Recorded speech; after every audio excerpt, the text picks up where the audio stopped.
पिछले पार्ट में मैंने आपको प्रभो कविता का भावार्थ समझाया था। आज मैं इस कविता के प्रश्नोत्तर बता रही हूँ। पहला प्रश्न है, जयशंकर प्रसाद का जन्म हुआ था। उत्तर है 1889 ईस्वी में। दूसरा प्रश्न है, जयशंकर प्रसाद द्वारा संपादित पत्रिका का नाम है। उत्तर है इंदु। तीसरा प्रश्न है, जयशंकर प्रसाद के किन्हीं 3 काव्य संग्रहों के नाम बताइए। तो इसका उत्तर है इनके 3 काव्य संग्रह आंसू, लहर और झरना। चौथा प्रश्न है, ईश्वर की प्रशंसा का राग कौन गा रहा है। तो उत्तर है ईश्वर की प्रशंसा का राग सागर गा रहा है। अगला प्रश्न है, मनुष्य के मनोरथ कब पूर्ण होते हैं। तो उत्तर है जब ईश्वर की कृपा दया मनुष्य के ऊपर हो जाती है तो मनुष्य के सारे मनोरथ पूर्ण हो जाते हैं। छठा प्रश्न है, अंशुमाली का क्या अर्थ है। अंशुमाली, अंशु अर्थात किरण और उनका माली अर्थात सूर्य। तो अंशुमाली का अर्थ है सूर्य। अगला प्रश्न है, प्रकृति पद्मिनी के अंशुमाली से कवि का क्या तात्पर्य है। तो उत्तर है, इससे कवि का यह आशय है कि प्रकृति के अनेक पदार्थों में ईश्वर के भव्य एवं सुंदर रूप के दर्शन होते हैं। ईश्वर ही प्रकृति के सौंदर्य एवं भव्य रूप का पालक, पोषक एवं रक्षक है। जिस प्रकार सूर्य के उदय होने पर कमलिनी खिल जाती है और खिलना प्रसन्नता का द्योतक है, उसी प्रकार से इस संसार रूपी उपवन का माली ईश्वर रूपी सूर्य है। उसी की कृपा से यह असीम सृष्टि निरंतर गतिशील है। आठवां प्रश्न है कि कवि ने ईश्वर को अनादि क्यों कहा है। तो इसका उत्तर है कि अनादि से तात्पर्य है जिसके जन्म का अथवा उत्पत्ति का पता ही न चले, जो इस संसार में सर्वप्रथम हुआ है। ईश्वर को ही इस संपूर्ण ब्रह्मांड का सृजनकर्ता माना जाता है, क्योंकि इस सृष्टि से पहले भी ईश्वर विद्यमान था। वेदों और पुराणों आदि समस्त शास्त्रों में परमेश्वर को अनादि कहा गया है। वही सृष्टि का पालन, रक्षण और विकास करता है। इसी कारण कवि ने ईश्वर को अनादि कहा है।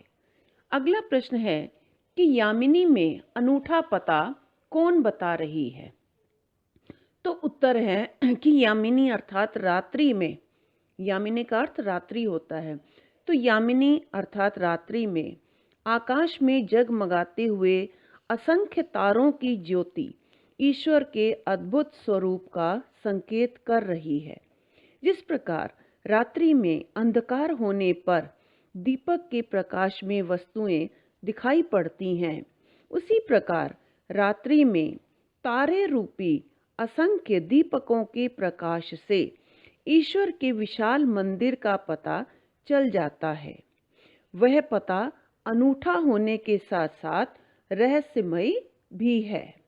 दयानिधि से क्या तात्पर्य है।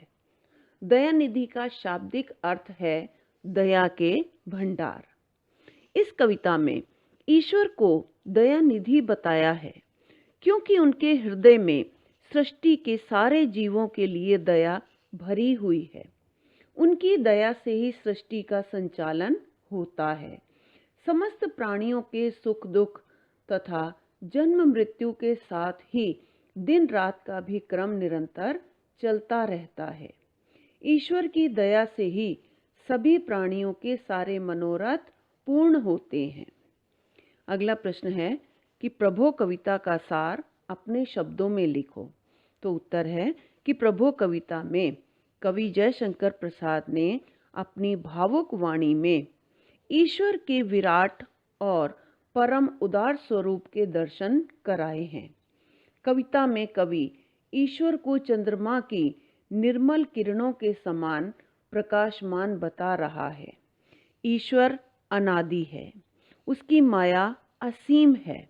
वह इस संसार लीला से ज्ञात हो जाता है।